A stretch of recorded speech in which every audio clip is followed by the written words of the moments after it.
How can they just walk away when I can't even pick myself up off the floor?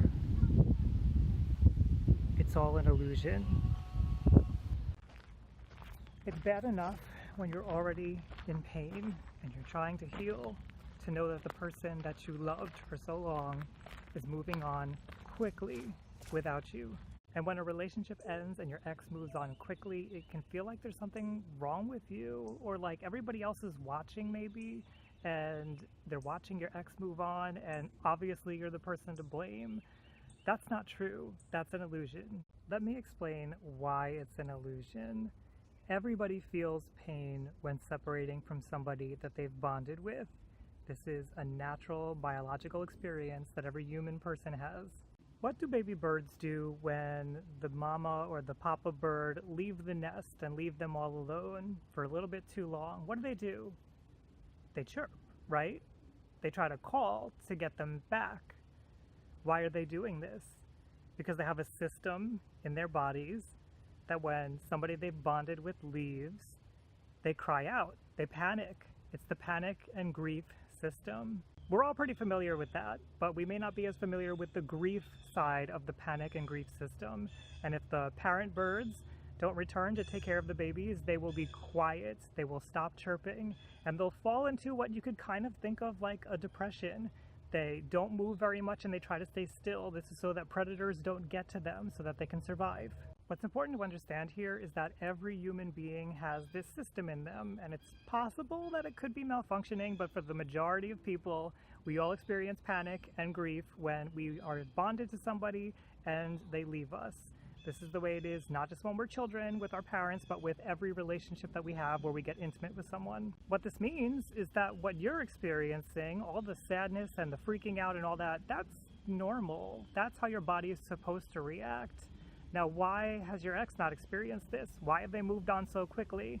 There are 3 things that I can think of. Now, I just want to caution, I'm only throwing out possibilities here. It doesn't mean that this is what's going on in your life. I don't know you personally.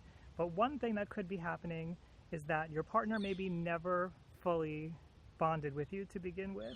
And if that's the case, then you can see why they wouldn't have their panic and grief system activated in their body, because they never fully bonded. So there's nothing to panic about and there's nothing to feel sad over. And please understand that this has nothing to do with you yourself. There's nothing that you could have done, if this is the case, to make them bond with you more, other than be a compassionate person, which you probably were. There's no reason to doubt that. Another scenario could be that they went through this panic and this grieving stage, but they did it privately and they didn't keep you informed of how they were feeling before they got to the breakup, in which case they moved on quickly because they already went through the panic and the grief and all of those emotions.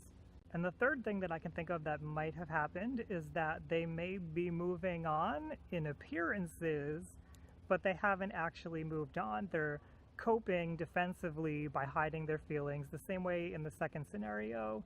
They're trying to move on, they're trying to deal with their emotions in a way that would be healthy, but it's not that healthy because it's leaving you out of the equation. And if you bonded closely with somebody, they should be a part of that separating process.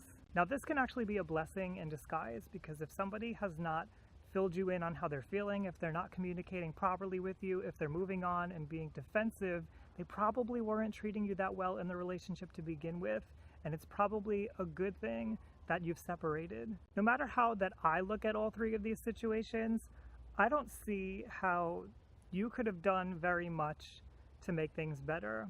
You could have tried to help them communicate more, you could have asked them how they're feeling. I'm betting you probably did that to some extent in the relationship, and that's why you feel so closely bonded to them, because for you, you eased into it and you bonded, you became intimate, you shared your emotions.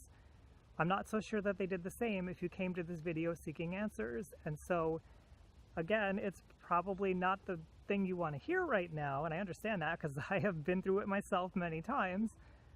But if you're trying to understand how to move on from somebody who moved on quickly from you, I think a big part of that is to understand that whatever you're seeing is not the full truth. And if it's any consolation to you, it's been a consolation to me. If your ex has moved on quickly and they haven't resolved these communication issues that allowed them to move on quickly, if they haven't learned to experience the panic and the grieving and not be so defensive and open up to their own vulnerabilities, then they're going to take that into the next relationship with them, and they're not going to have a better relationship, no matter how good it looks on the outside, no matter if they are engaged, if they got married, if they're posting all over social media that things are wonderful. You're not seeing the full truth. Do any of these three situations sound like they fit what's going on with you? Let me know down below in the comments.